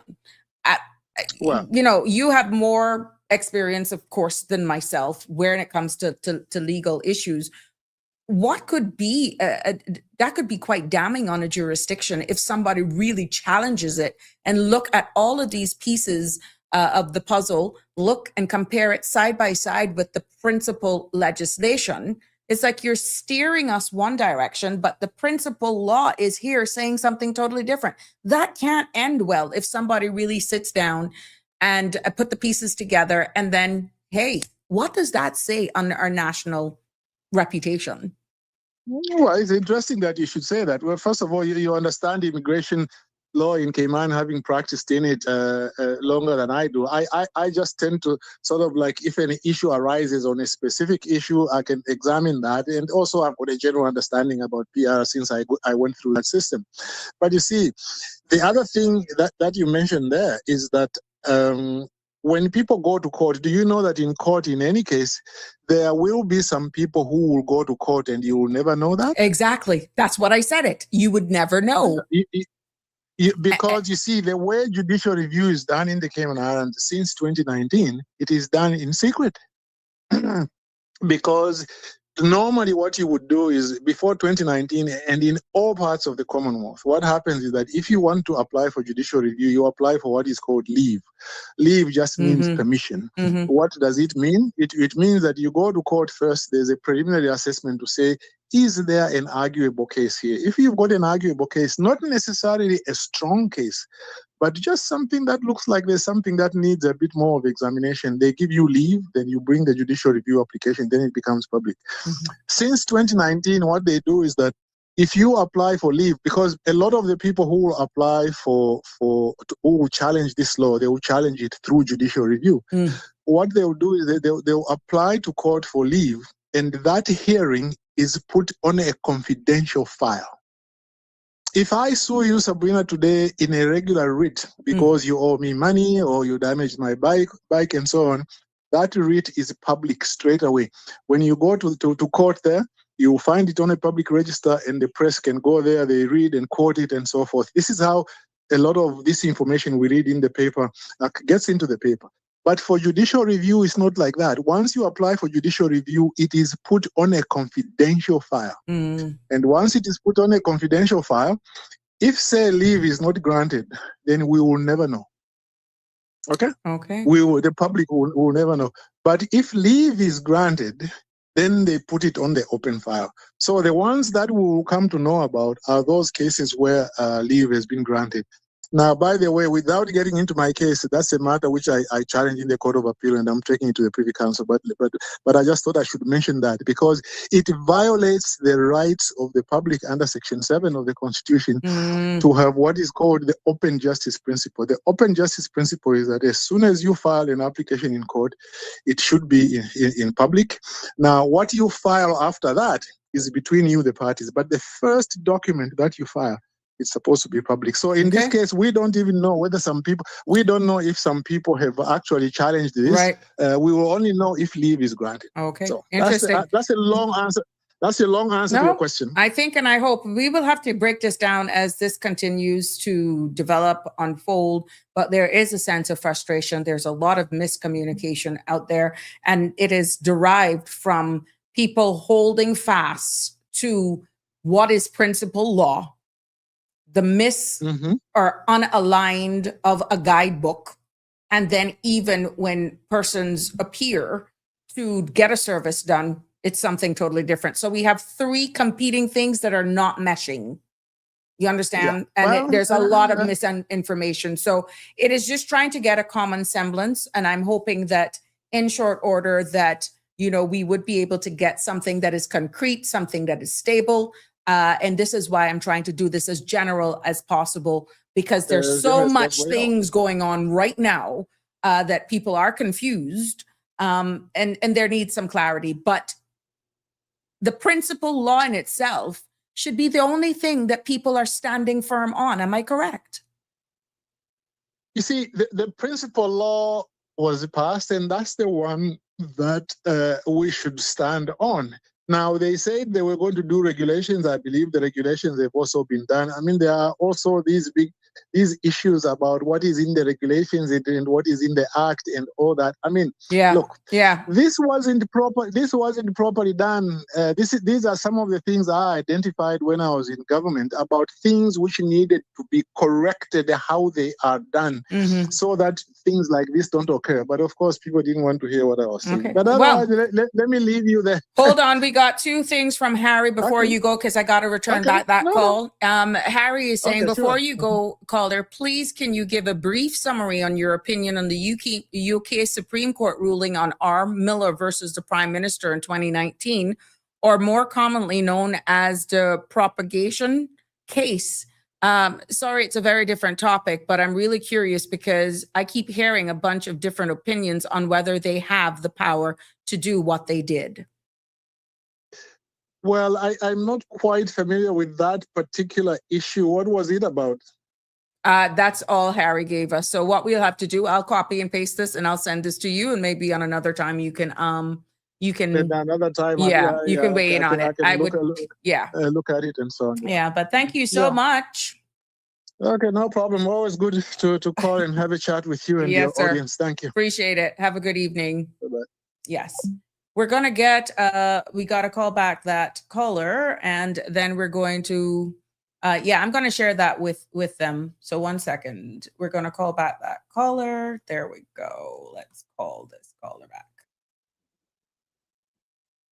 There we go. I see we got all of our, I was putting some pictures up there in regards to our content creators in Bloom. Hello? Nope. There we go. Well, caller, please call back, and we'd be more than happy to take your call. So, yeah, I know we're playing catch up here this evening. Damian Henry is in the house. Thank you so much. And I put this up when that last caller. Yes, we're doing this at 6:30, almost in reverse today, but that's how we do it here on our summer edition open mic segment here on Sabrina Speaks. He says, "Good evening, all. You learn a lot about someone by what they choose to do when no one is watching. True character isn't revealed by public actions, but by the choices made in private when there is no applause, no recognition, and no one to hold them accountable. It is in these quiet moments that persons values integrity and authenticity and shines through." Damien, thank you so much for that. Miss Barbara G is also with us as well. And Miss Dorothy, I know a lot of you were here with us from the beginning. Thank you so much. Thank you so much for joining us. And I'm hoping that you were able to enjoy that pirogue, not rogue. Okay, yeah, autocorrect. Thank you. But he's going to look at that to Harry and get back to you. Of course, we got our beautiful flowers of the day. Thanks from Dawn of Green Valley Nursery out there in Lower Valley. She is sharing with us these beauties for today. And that's Green Valley Nursery, open from 7 until 4, Monday to Saturday. Dawn, you can go out there and she can help you. Some of these beauties, I'm quite sure she'd be more than happy to sell them to you.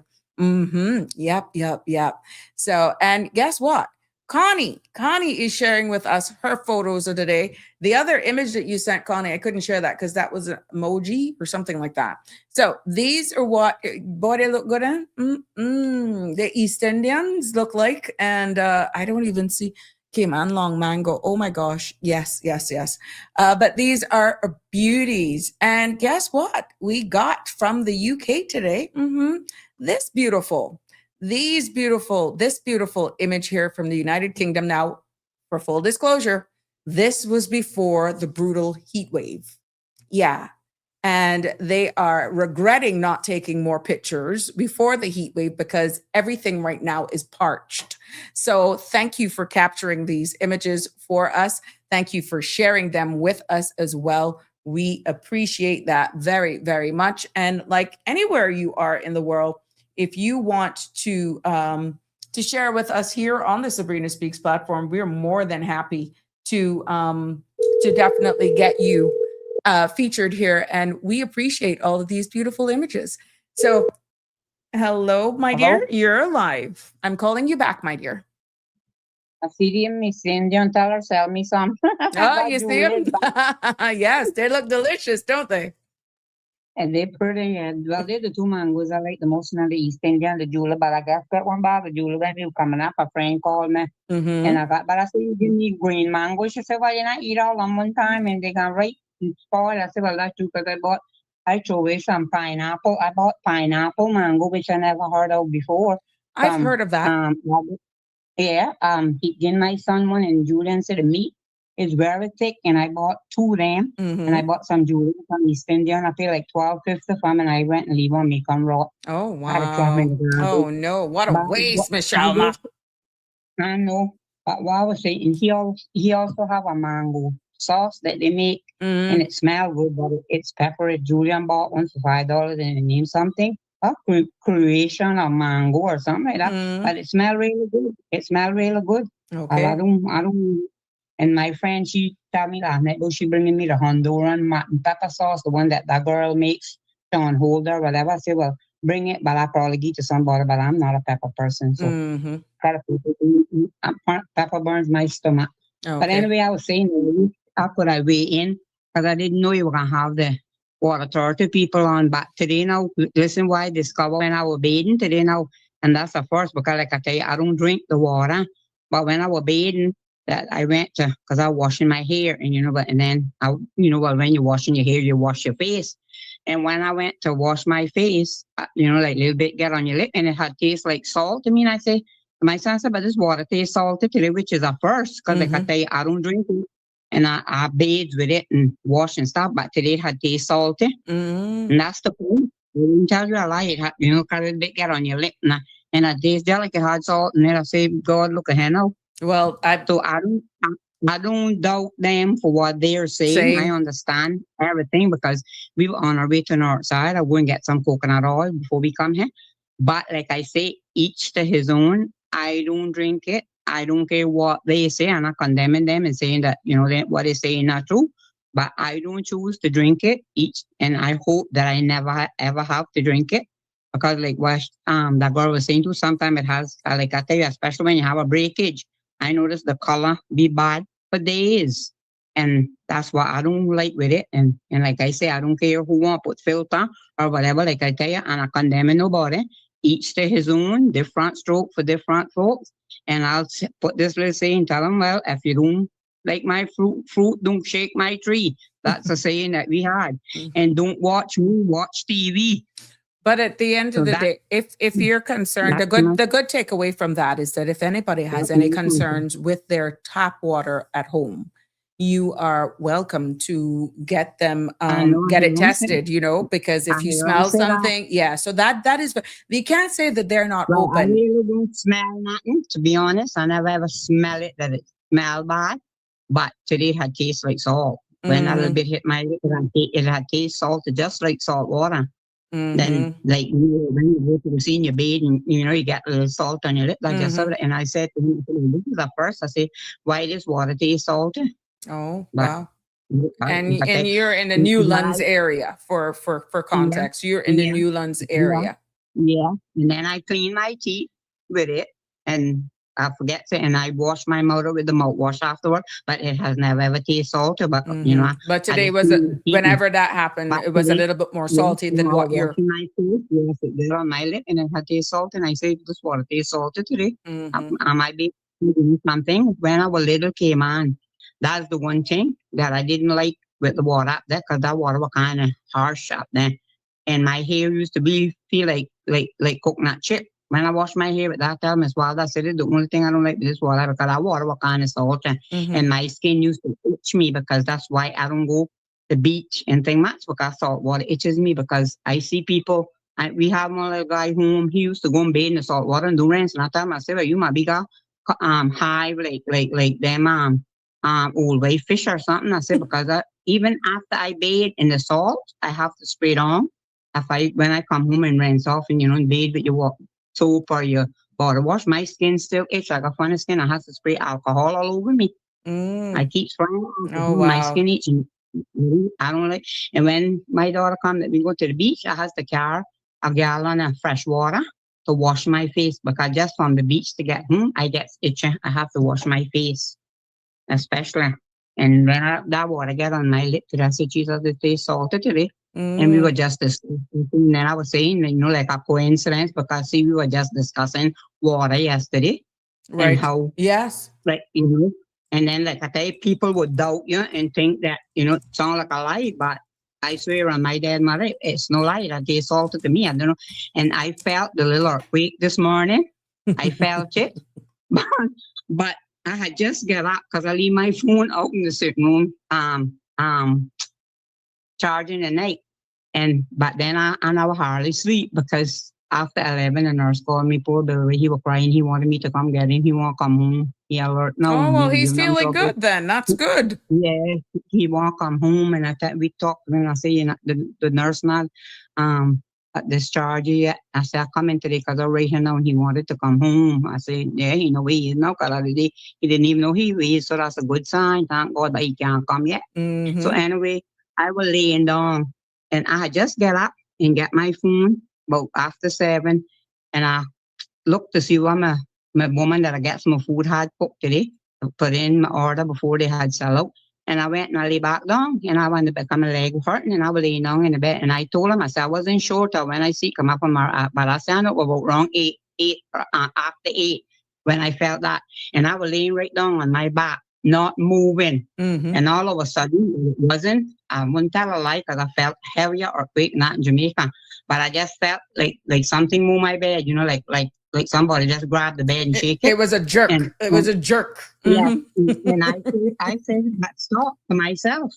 Then it went, but then it come the second time. And it, and I said, my God, but this bed is moving. I said, I wonder if it's an earthquake, just like that to myself. And sure enough, to get up here. And then my friend told me she was sitting in her chair, Crew Road, and she felt the two little, you know, like the chair were rocking a little bit. And then when my son come out, he said, he now feeling that. And he said, well, he said, but see all the stuff up on my TV. I said, well, it wasn't that heavy to shake like that, to knock down things, but it just felt like a little, you know, like a little rock, 2 little rocks. That's all I thought. Then I heard him say, in the bank in town. I didn't know what it was. And I thought it was off town, but they said it was off Borden town after I saw my room. Yes. And they said it was 4.5. And it happened 8-something, 8:42 this morning. Yes. Like that. And then they say everybody from the CNB Bank tongue run out, and that girl told me all her daughter work break in. They said that their building shake, and they said that the people of Pedro Castle feel it. I say, oh my God, here again. But you would understand the people of Pedro Castle would feeling it because it was right off out in that vicinity based on the image that I have here, 27 miles southeast of Borden town. I wonder if anybody felt it, but then when I hear about this big old one that they had in Japan, Japan, that all these people, that was a 7 point something. I said, oh my God, here you again. Yeah, but I felt my bed move 2 little times. I can only describe it as a juck, literally like one juck, and I was wide awake because it was just, you know, like light. But I say, well, you know, I wasn't moving, but I recognized that, well, I felt something, but it's not me moving because I was on my back. I never moved. And then, well, it gave a little shake, and then it stopped. But then a second one come, and then when I realized, I said to myself, oh my God, I wonder if it's a earthquake. And sure enough, I was. That's why I felt two little whatever somebody is. And I said, Jesus. And then my friend telling me about, well, when you feel earthquake, run. I said, you come and telling me about run. You say, I can't hardly walk. I said, yesterday, when you come bring that food, you drive off. And you say, I couldn't even get back up on my step 2 times and it'll fall down. You want to drive off and leave me there. My son went inside sleeping and I didn't hand the phone. I said, you talking about run, run. But they say the best spot to get in an earthquake is in a threshold, like a threshold of a, you know, door threshold. And don't, and I say about run out. Suppose the earth open up and suck in. They say get into a threshold, and normally that's the safest place. I don't know if it's true, but that's what I heard. But people do run out of buildings and stuff, and then sometimes the earth open up. I remember that earthquake we had that time. The sinkholes. Well, there's a lot of information on Cayman Prepared Hazard Management did deliver. We will be sharing the links. I've actually did a lot of posts. I've also shared posts. So is on the general CMR home channel page. And there's a lots of information there. I mean, we're not accustomed to earthquakes here in the Cayman Islands, but we are in the zone for it. And something like that you can't even forecast, like how you can prepare for a hurricane. So I think we really need to pay more attention, because if you got these different apps, you can watch it. You can watch what's happening in and around the region. Between 8:42 this morning and around 10:30, there were 5 other earthquakes, not directly in the same vicinity of the Cayman Islands, but in and around the area. And for today alone, oh my God, it's been an extra active day around the world. I was awoken this morning by an alert that I got on my phone with the Japan one. And I was off from around 4 a.m. Weird enough. And then you kept seeing it coming up, not to inundate yourself. But when I got up like that and I was just not feeling right, I couldn't put my finger on it. But this is the second time this has happened. The last time that we had like an earthquake, I just felt bad, but I couldn't tell you what it was. And then it happened. So today is the second time that we have had an earthquake here in Cayman that I can tell you before the actual event. It's just like I cannot explain how I'm feeling. And I don't know, but we have to check it out. That's just me.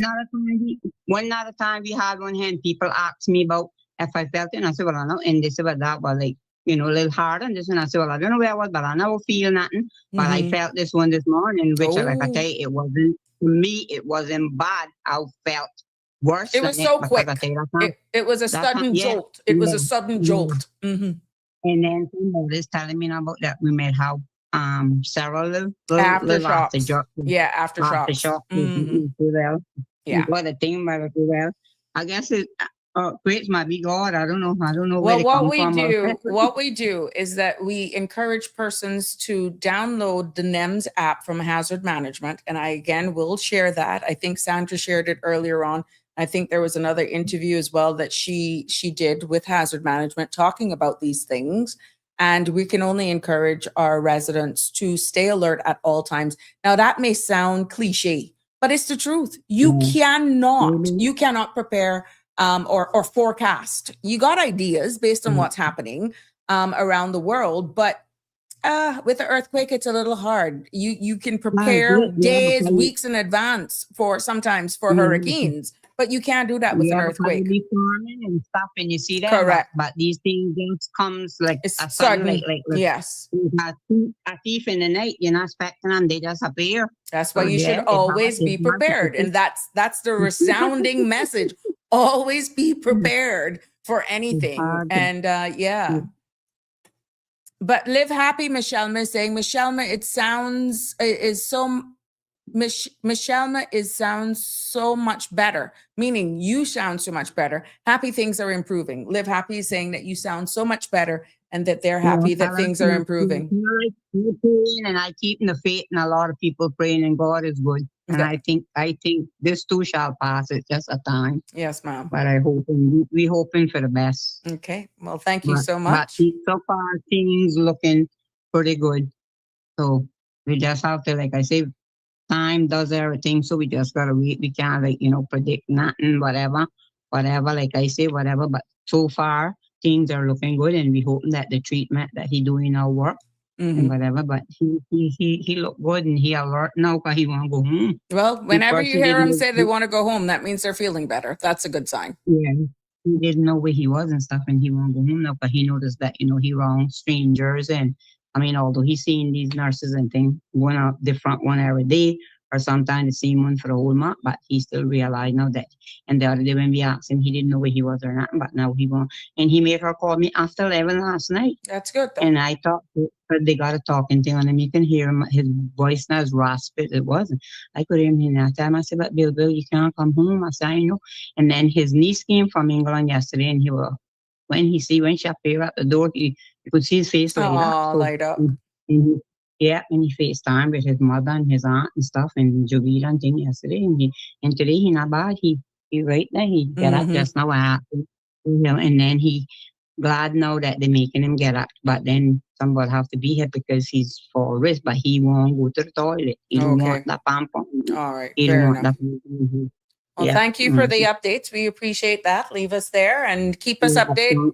Thank you for sharing with us your experience this morning as well. Yeah, and people come and pray for him after yesterday, and that's good. Excellent. And sang and read and stuff. So, and he says his prayer before we leave, we make him repeat it, and he repeats it. So nice. God is good. Yes, ma'am. Yeah. Thank you, my love. Yes, ma'am. All right. To get this boy now, I guess I'll be okay. But boy, just give me time. I make an appointment, see what they can do with this now. All right. But I really want a surgery, God knows. But I can see what Dr. Larson suggests. Okay. Again, now because it was from me before last, and I keep putting off stuff too. But it's getting really bad now, and it's bothering me. So I'm gonna have to decide do something. What are you gonna do? Yep. Thank you, Michelle. I don't know. Looking forward to hearing from you tomorrow. Anything else besides surgery? All right, my dear. Georgette tell me get it, but I don't know, boy. Oh, there we go. Okay. All right, my dear. Thanks. Sure. Dean is weighing in, Shalette. Good to have you join us, Dean.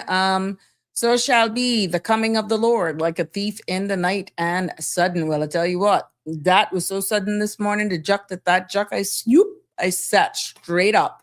And I know for sure I was wide awake. And it was something to experience. There were some people, again, we're getting stories out of Georgetown, other parts of the island that actually didn't feel anything. And some persons felt it, but and what I'm talking about, it is the earthquake that we had this morning. But they were saying maybe they felt a little dizzy in their head or were doubting. But yeah, it was a bit weird. And I got up, and then the second one, and there was a third one. But those were so close together, you would think that it was a continuous tremor. But there was two distinct other ones immediately after the jolt. I'm no expert, but great. Kudos out to, again, Sandra, for getting Danny and the relevant persons on her show in real and live time, and was able to pretty much, give the latest information. And I'm hoping the phones kept going off. Oh my gosh, the app from the NEMS app. And for those persons who have not downloaded that, look, it's worth downloading it. It may seem annoying, but it may come in very, very important. Should anything happen, let's say you're sleeping, you're not even, because some people sleep for dead. And you may think, oh, well, okay, that's just the dogs. If you have dogs that hit the bed or something like that.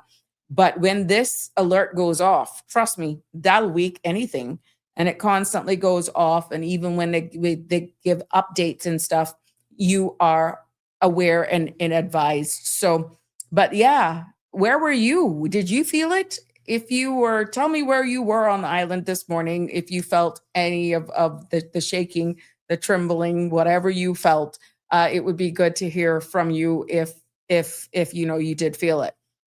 But overall, with what's happening around the world, I must say that we have to be very thankful here in the Cayman Islands. I was speaking to another friend. I made some calls to some of my seniors in and around the area, and some felt it and some didn't. Some thought it was just, their head. They were up that time of the morning, getting ready to have their breakfast and take their medication. Some people were just like doubting what they felt.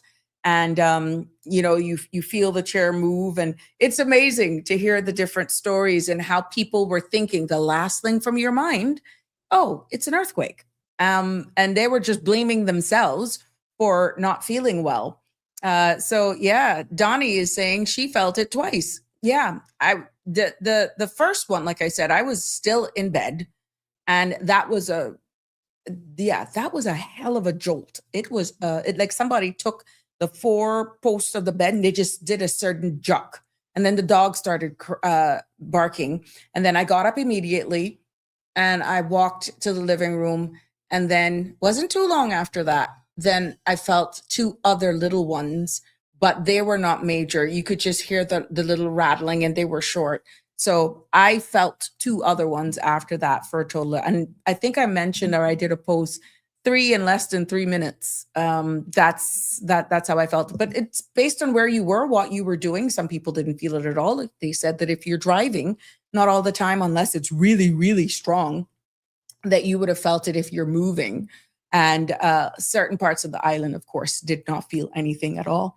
So thanks for sharing. And you're in Loire Valley, Dawn. So I would understand you would feel that out there based on what the images show off of Cayman, if you see where the epicenter was, and based off our Loire Valley area. So it's very interesting. But like I said, earthquakes are not something that you can actually prepare for. Like you can say, oh, we'll get another one. We have to look at patterns from what we're seeing.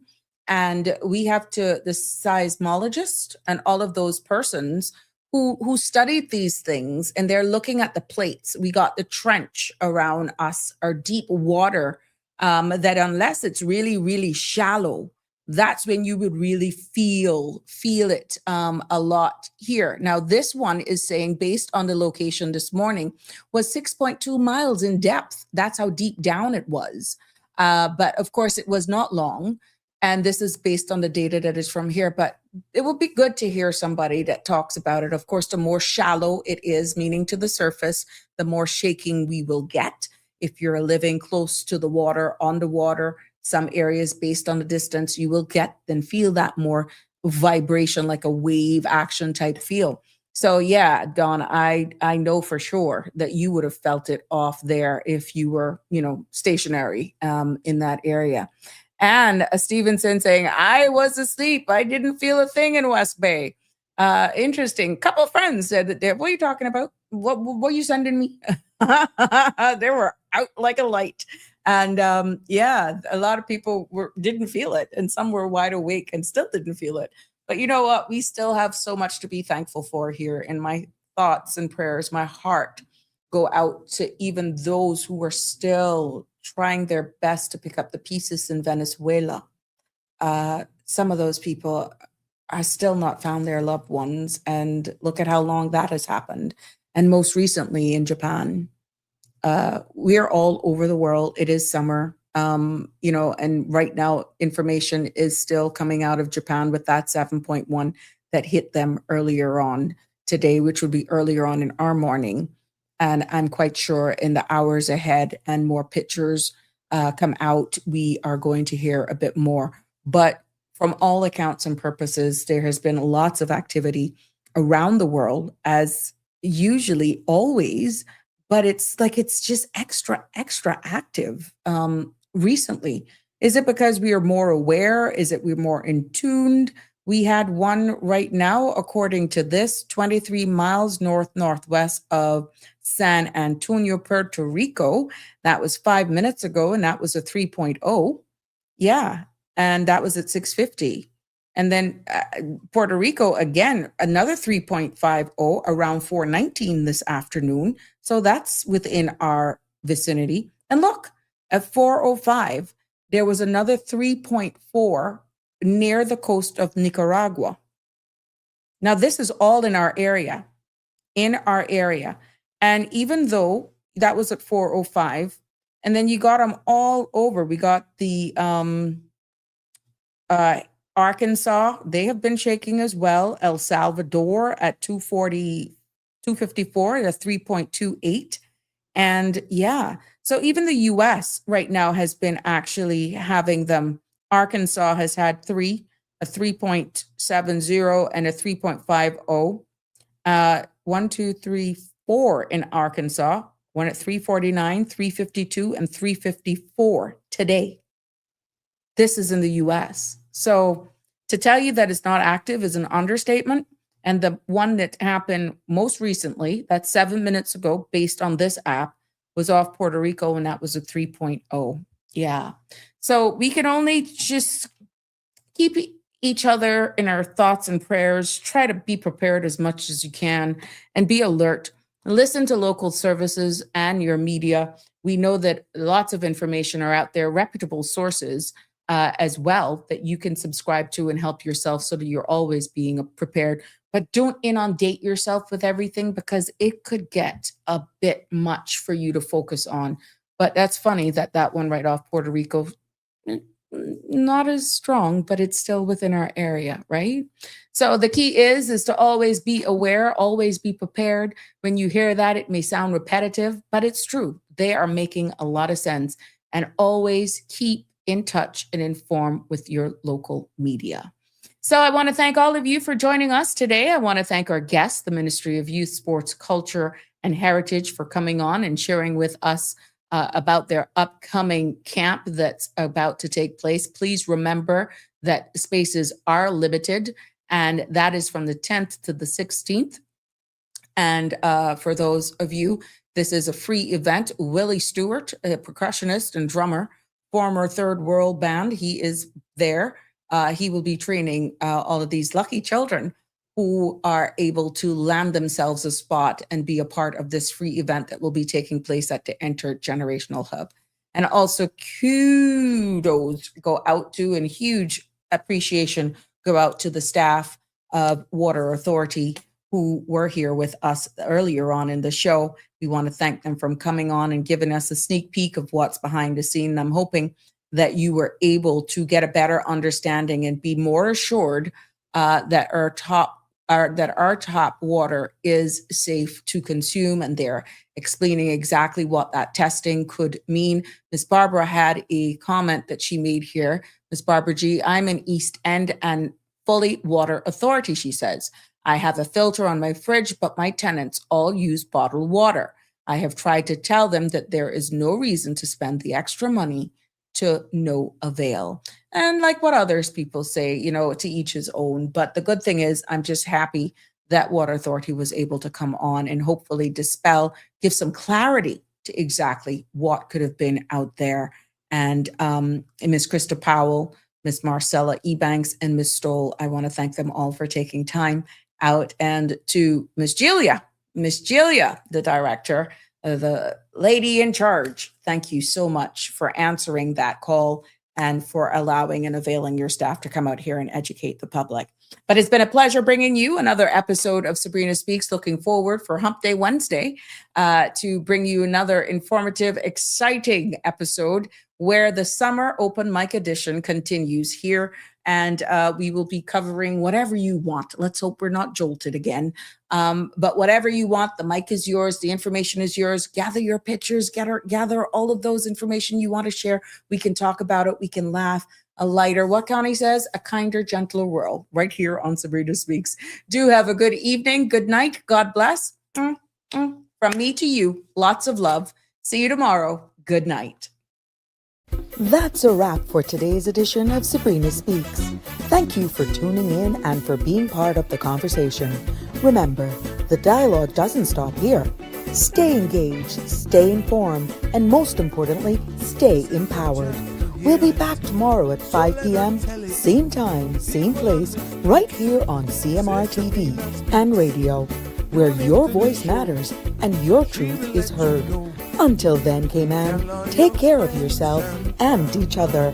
That's it for today's edition of Sabrina Speaks, where your voice matters, your story counts, and your truth is always welcome. Join us weekdays from 5 until 6:30 p.m. right here on CMR TV as we dive into the topics that matter most to you. Catch the show live or on demand at cmrtv.com. And don't forget to follow us on Facebook, YouTube, and Instagram so you never miss a moment. Until next time, stay informed, stay engaged, and always speak your truth.